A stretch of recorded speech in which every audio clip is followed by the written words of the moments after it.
Oh, he just bailed. No.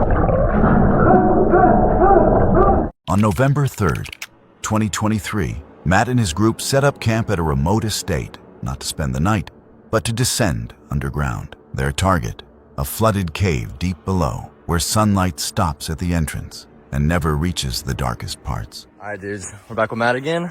Yo. We're exploring more of the ranch. We got this cave right here. He's got us out here. We're about to go explore it for him. Get the rest of us wetsuiting up. Let's get into it. Here, if you want me to really light it up for you. Oh my gosh. All right, these guys want to see the water cave here. Oh, there's a crawdad. Oh. There's a crawdad right there. You see him? Oh yeah. That's nuts. Why would there be a crawdad in here? Dude, they're everywhere. You find lobsters sometimes too. Look at that guy. He's gone. From the very first meters, something felt off. The passage narrowed. The ceiling dropped. Cold water rose from chest level to the neck, tightening every breath, like the cave was slowly swallowing them. I feel a rope on my foot. So much water in my ears. Yeah, same. Oh man. Water in my eyes. Snorkel would be nice right about now. Yeah. I got so much water in my nose. Good times. Then, everything broke. Alex lost his orientation while diving through a fully submerged passage. He surfaced in panic, but instead of air, he found a tiny air pocket and a mouthful of water flooding his lungs. Survival instinct took over. He thrashed blindly, kicking teammates, slamming his head into sharp rock as he desperately searched for air. I'm glad I didn't go in there and wait. Are you going, Jacob? Oh, he just bailed. No.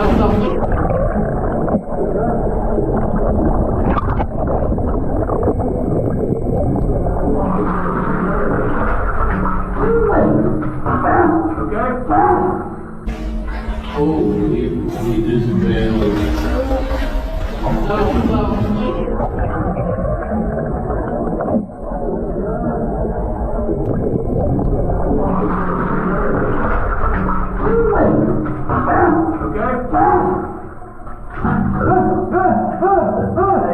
You're good. Oh my god! I'm coming out. Alright, we'll back it out. Back it out, come on out. Holy crap! You okay? You look like the sharkest guy. Did you like shove me over the water? I'm sorry, Alex! Dude, he has full panic mode. Yeah.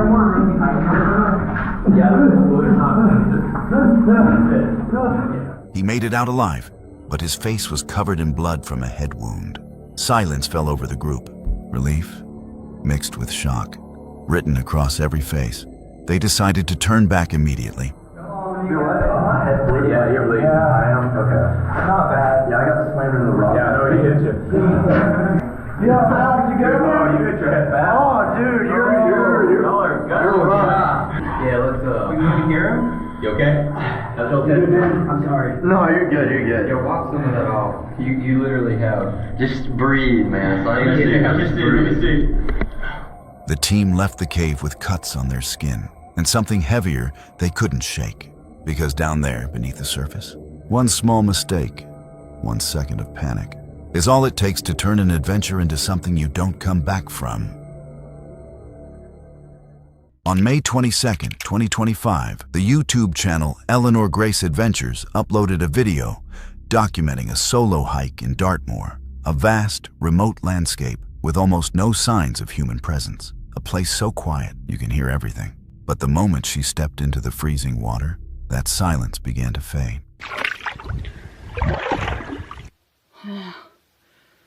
Let me get over that. It's a little bit cold. It's not too bad though. There are a lot of tadpoles and everything around me and like little lizardy type things. I haven't seen any leeches yet.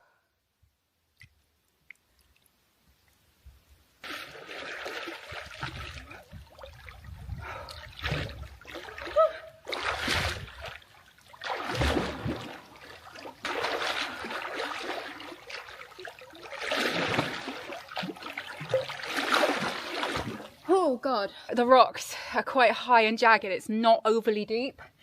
So you've got to be careful where you're putting your legs, really, or kicking your legs to swim. Oh, this is so nice, though. Eleanor mentioned military aircraft flying overhead, something common in Dartmoor. But once the engine noise disappeared into the distance, another sound began to echo through the quarry. Rhythmic, slow, like a pump or heavy breathing coming from behind the rock walls. Loads and loads of like planes and military helicopters and stuff above me.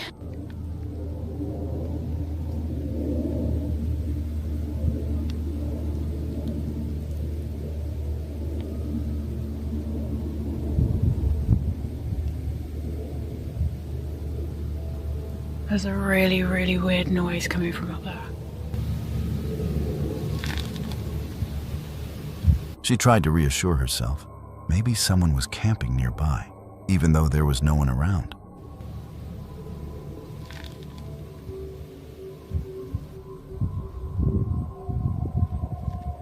I don't know if someone's wild camping and pumping up something, because that's what I can hear. It sounds like that. Either that or it's extremely loud, heavy panting. God, I hope it's someone wild camping. Anyway, Dartmoor is like a military training base. They do a lot of training around here, basically, so I had to check the times for when they were doing that. There's various areas on Dartmoor where you can wild camp, and this falls under one of the legal areas you can do it. As the water grew colder and the unease deepened, Eleanor decided to end her swim early.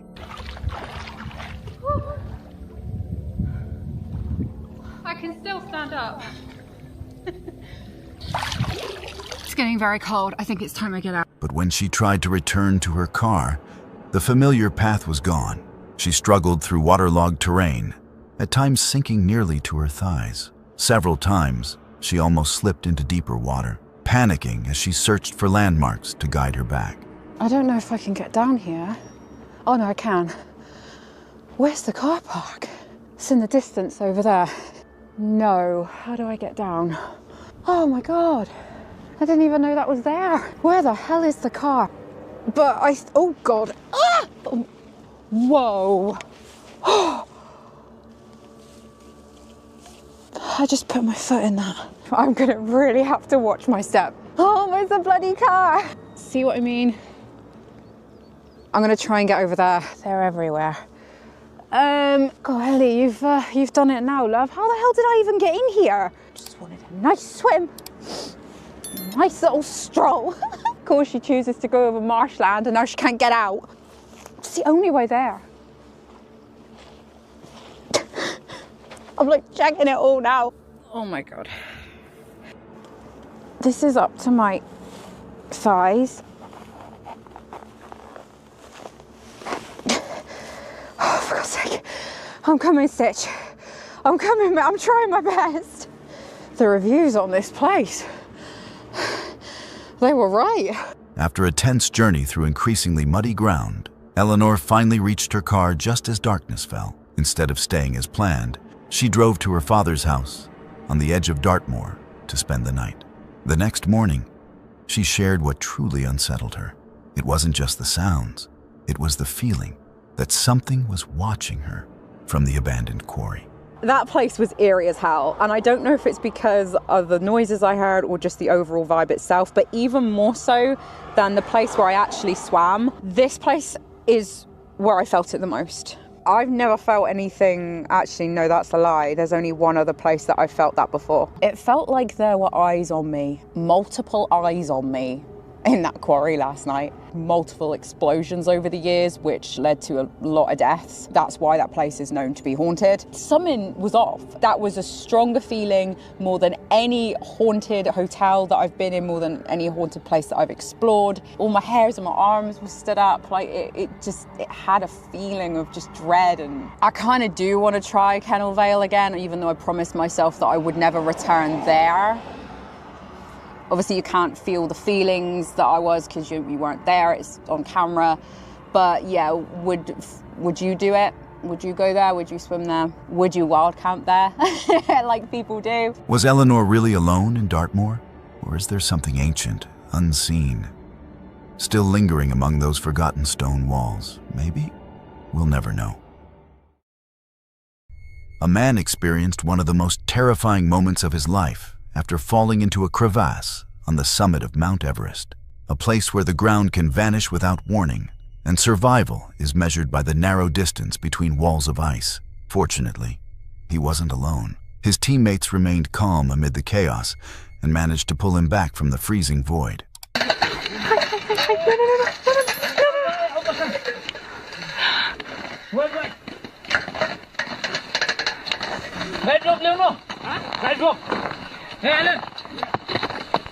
How can I help?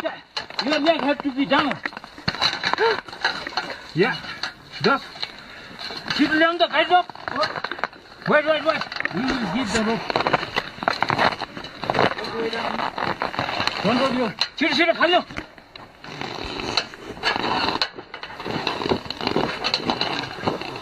Okay. One hand, flip your safety. Where? Harness, yeah.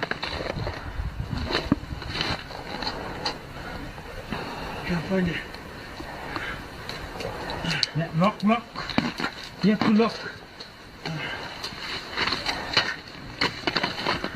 Come, back. What's it?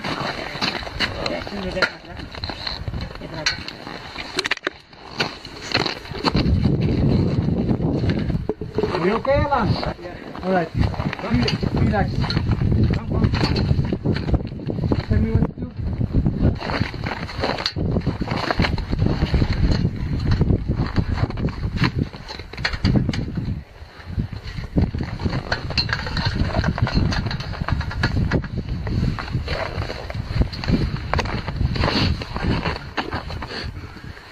what to do.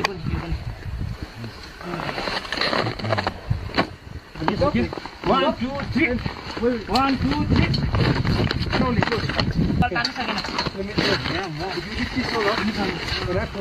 Just wait an hour. Wait, put here. Go. Put here. And you lift this rope. Okay? Yeah, that way. Don't get out here, head down. Yeah. Head down. Head out. You lift it up. Here. Oh. No. Wait. I'm giving you a time. This one.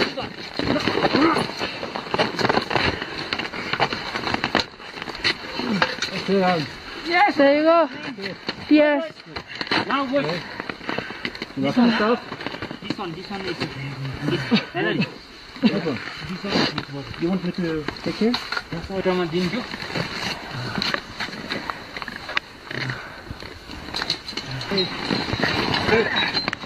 Yes. On October 21st, 2012, Jack Charles, a metal detecting YouTuber, set out on a short camping trip with his dog, Fiska, to an abandoned farm that had been left untouched for over 30 years. Just another routine trip, until his detector led him to something that could no longer be called treasure. We're going to have to call the police right away. Jack talks about the land and what a neighbor once told him. At the time, it doesn't seem important, but later, those details become chilling. At first, everything follows a familiar pattern. Approximately 30 years ago, more or less, people lived here, right? There were people who lived there, families lived there, right? There were 3 or 4 houses there, one of which is intact today and 2 are completely in ruins. And we asked our neighbor for permission, right? The neighbor said, "Hey, that was abandoned. Yeah, it's part of the government nowadays." Then he said, "Every now and then I even see some strange movement in there." Now, the other day we found a big bundle of money. A big bundle, a whole bucket full of it. Look, there were millions there, enough to buy farms and farms. He finds small metal pieces, brass items, a watch. Nothing unusual, at least not yet. Then, Jack decides to walk down what used to be the main path of the property. That's when everything shifts. He finds a clump of human hair. Guys, we're going to take the little road. I'm going to show you the house there and do some detector research around the house. It's a very old house, a really old house. We got pictures from the neighbor, right? But we don't know it either. The pictures are beautiful. There's even a pool back there, some stuff. Come on, I'll show you there. It smells like carrion here, really strange. Geez, look here, look, I'm even going to put on a glove here. Look. Oh, all that hair, guys. A huge mess of hair. Moments later, something else in the nearby brush catches his attention. And suddenly, the neighbor's warnings, the circling birds, the heavy, unmistakable smell, all come together into something horrifying. Good heavens, Our hunt is over, look. We're going to have to call the police right away. Careful, camera, you can't show that too much, no. Good lord, that meat, look. Look there, guys. Can you film it here for the camera, guys? It's a sad scene. Have mercy, guys. Have mercy. Stay here, little Spark. Poor thing, little Spark doesn't understand. Guys, our hunt is over. Look at this situation, guys. Good grief. But this is where the smell was coming from. Come here, Spark. You have to catch Spark or he'll go up. My, guys, this is something. Orupalante is something I would never like to see in my life. My, guys, what a situation, guys. I'm going to get out of here. Let's call the police immediately. It's over, the hunt is over, guys. Mercy, look, it looks like it's a female body. Everything indicates that it's a female body. Well, let's call the police immediately. Deep in the property, there's no phone signal. Jack has to get out, fast, and call 911. Less than an hour later, the area is sealed off. Authorities never released the victim's identity, or how she ended up in such a remote place. The condition of the remains suggested she had been there for a long time, alone, forgotten. Was she the victim of something violent, or a tragic accident, lost in the middle of nowhere? The answer still lies beneath layers of decay. Those items Jack found, the watch, the metal fragments, could they have belonged to her? Jack left that day, but the mystery of that abandoned farm still lingers with anyone who hears the story. That trip may have ended a disappearance, but it opened something far darker, a silence where the truth should be.